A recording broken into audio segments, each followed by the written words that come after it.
Magandang umaga po. Magandang umaga po naman. Pakikwento nga ako, pangalan ninyo, kung taga saan kayo at ikwento nga ninyo yung experience sa Blue Herbal. Ako po si Federico Abate na nakatira sa 2060 Alonso Street sa lokal ng sa Clardelwa Subdivision po. Ngayon po ang blood sugar ko po, nagpa-blood sugar po ako, 231. Ngayon po nung sinubukan ko itong herbal, naging 160 lang po sa loob ng 10 days.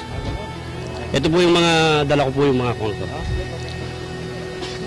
O, nakakasigarilyo pa kayo ngayon? Oo. Sige, tingnan nga natin. O sige, pagkwento kayo habang inaano niyo. Ito po naging, ano po nga yung, Ilang taon na ho kayo na diabetic? mga 5 years na po. Ito po 231 ito. Ngayon po nag-diamicron po ako. Sa loob ng isang buwan, bumababa lang ako ng 20 tsaka nag-dieta ako ng pagkain. Ito po hindi ako nag-dieta.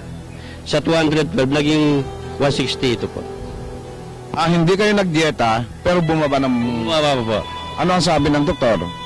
Nagtataka po yung ano sa akin, sabi niya nung inano ko. Sabi ko, dinala ko yung bote, sinubukan ko po itong herbal ka ako.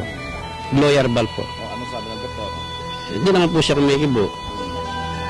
Sabi niya kung yang sa akin, gamitin ko. Minabuti ko po sapagkat kung pupunta pa kayo sa main office, napakalayo. Kaya naglagay po kami yung pong cell number na nakalathala sa ilalim ng screen na ito. Pwede po kayong makipag-ugnayan at ito po ay sinasabi ko at pinatotohanan, ito po ay authorized distributor ng Abanyong Lingkod mula pa noon at magpakailan pa man.